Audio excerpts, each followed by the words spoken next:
ನೋಡಿ ಮಾನ್ಯ ವಿಪಕ್ಷ ನಾಯಕರೇ, ಕಳೆದ 3 ದಿವಸದಿಂದ ನಾನು ಪರಿಪರಿಯಾಗಿ ತಮ್ಮಲ್ಲಿ ಬೇಡಿಕೊಳ್ತಾ ಇದ್ದೀನಿ. ಪ್ರಶ್ನೋತ್ತರ ಮಾಡಬೇಕು, ಪ್ರತಿಯೊಬ್ಬರು ಅದು ಹಕ್ಕದು. ಅದನ್ನು ಯಾವತ್ತೂ ಕೂಡ ನಾವು ಬದಲಾವಣೆ ಮಾಡೋಕ್ಕೆ ಹೋಗಬಾರ್ದು. ನಮ್ಮನ್ನು ನಾವೇ ಅದನ್ನು ಹಮ್ಮಿಕೊಂಡಿದ್ದೀವಿ.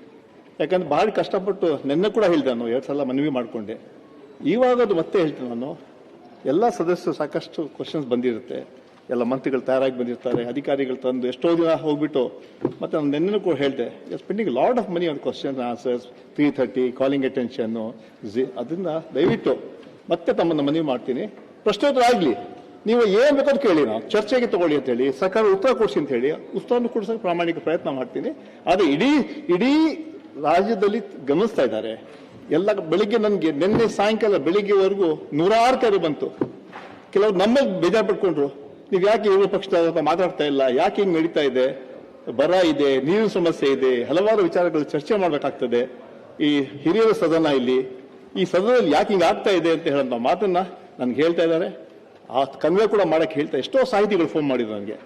ನಾನು ಹೇಳಿದೆ, ನಾನು ಪ್ರಾಮಾಣಿಕ ಪ್ರಯತ್ನ ಮಾಡಿ ಇವತ್ತು ಕೂಡ ಮಾಡ್ತೀನಿ, ಇವತ್ತು ವಿರೋಧ ಪಕ್ಷದವ್ರನ್ನ ಮಾತಾಡ್ತೀನಿ ಹೇಳಂತ ಮಾತು ಕೂಡ ಹೇಳಿದೆ. ಮತ್ತೆ ತಮಗೆ ನಾನು ಮನವಿ ಮಾಡ್ಕೊಳ್ತಾ ಇದ್ದೀನಿ, ದಯವಿಟ್ಟು ಅವಕಾಶ ಮಾಡಿಕೊಡಿ. ಕ್ವಶನ್ಸ್ ಆಗ್ಬಿಡ್ಲಿ, ಅದಾದ್ಮೇಲೆ ನೀವೇನು ಕೇಳ್ತೀರಾ ಚರ್ಚೆ ಮಾಡಕ್ಕೆ ಅವಕಾಶ ಕೊಡ್ತೀನಿ. ನಮ್ಮಲ್ಲಿ ಯಾವುದು ಕೂಡ ಅವಕಾಶ ಮಾಡದೆ ಅಂತ ಇಲ್ಲ, ಎಲ್ಲ ಮಂತ್ರಿಗಳು ಸರಿಯಾಗಿ ಬಂದಿದ್ದಾರೆ. ನಮ್ಮ ಹೊಸ ಪಾರ್ಲಿಮೆಂಟರಿ ಅಫೇರ್ಸ್ ಮಿನಿಸ್ಟರ್ ಕೂಡ ಇವತ್ತು ಬಂದಿದ್ದಾರೆ. ನೀವು ಕೇಳೋ ಪ್ರಶ್ನೆಗೆಲ್ಲ ಅವರು ಉತ್ತರ ಕೊಡ್ತಾರೆ. ಅದರಿಂದ ತಾವು ಅವಕಾಶ ಮಾಡಿಕೊಡ್ಬೇಕು ಕೊಡ್ತಾ ಇದ್ದೀನಿ. ತಮ್ಮ ಮನವಿ 3 ದಿವಸಗಳಿಂದನೂ ನಾನು ಕೇಳ್ತಾ ಇದ್ದೇನೆ. ಈಗ ನಮ್ಮದು ಒಂದು ಸಣ್ಣ ಮನವಿ.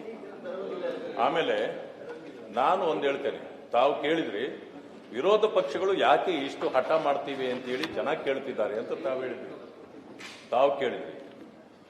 ಸರ್ಕಾರ ಈ ಒಂದು ವಿಚಾರಕ್ಕಾಗಿ ಇಷ್ಟೊಂದು ಹಠ ಮಾಡ್ತಿದೆಯಲ್ಲ ಯಾಕೆ ಅಂತ ಜನ ನಮ್ಮನ್ನು ಕೇಳ್ತಿದಾರಲ್ಲ, ನಮ್ಮನ್ನು ಕೇಳ್ತಿದ್ದಾರೆ ಯಾಕೆ.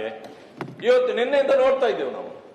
ಇದು ಕೇಳಿದ್ದು ಒಂದು, ಇದಕ್ಕೆ ಚರ್ಚೆ ಅಥವಾ ಇದು ಬೇಕಿಲ್ಲ ಅಂತ ನಾವು ಹೇಳಿದ್ವಿ. ಯಾಕೆ ಹೇಳಿದ್ವಿ ಅಂದ್ರೆ, ಇದು ಚರ್ಚೆ ಆಗಿ ಮಾನ್ಯ ಸಚಿವರು ರಾಜೀನಾಮೆ ಕೊಟ್ಟು ಅದರಿಂದಾಗಿ ಜೈಲಿಗೆ ಹೋಗಿ ಅಲ್ಲಿಂದ ಮೇಲೆ ಒಳಗಡೆ ಬಂದಿದ್ದಾರೆ ಹೊರತು ಬೇರೆ ಏನೂ ಆಗಿಲ್ಲ.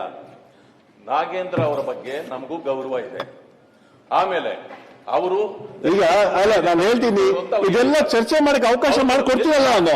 ಅಲ್ಲ, ನೀವೀಗ ಏನ್ ಇವತ್ತು ಹೇಳ್ತಾ ಇದ್ದೀರಾ? ನಾನು 2 ಮಾತು ಹೇಳ್ತೇನೆ, ಆಮೇಲೆ ಕೇಳಿ. ನಮ್ಗೆ ಅವರು ವೈಯಕ್ತಿಕವಾಗಿ ಅವ್ರ ಬಗ್ಗೆ ನಮಗೇನು ಇಲ್ಲ. ಆದ್ರೆ ಇವತ್ತು ದಲಿತರು ಅಂತ ನಮ್ಮನ್ನ ಟಾರ್ಗೆಟ್ ಮಾಡ್ತಿದ್ದಾರೆ ಅಂತ ನಿನ್ನೆಲ್ಲ ಹೇಳ್ಕೊಂಡಿದ್ದಾರೆ. ದಲಿತರ ಹಣವನ್ನೇ ನುಂಗಿ ಅಧ್ಯಕ್ಷರೇ, ಸಭಾಪತಿ ಚರ್ಚೆ ಮಾಡೋದಿದ್ರೆ ಚರ್ಚೆಗೆ ನಾವು ಚರ್ಚೆ ತಾವು ತಗೊಂಡಿದ್ರೆ ಚರ್ಚೆಗೆ ಸರ್ಕಾರ ತಯಾರಿದೆ. ಚರ್ಚೆ ಮಾಡೋದಕ್ಕೆ ನಾವು ತಯಾರಿದ್ದೇವೆ. ಅವರು ಯಾರಾದ್ರೂ ರಾಜೀನಾಮೆ ಕೊಡಿಸ್ಬೇಕು, ಎಲ್ಲ ರಾಜೀನಾಮೆ ಕೊಡಿಸಿ ಮಾತಾಡ್ಲಿ, ನಾವು ತಯಾರಿದ್ದೇವೆ.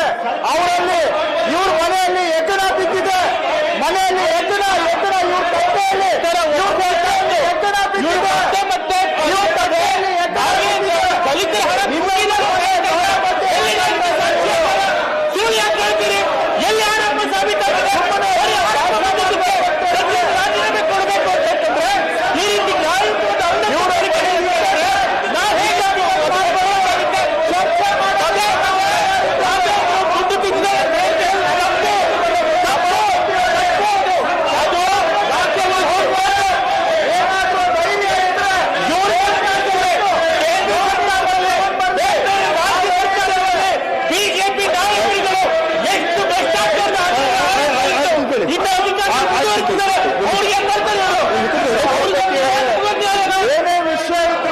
ಒಂದು ನಿಮಿಷ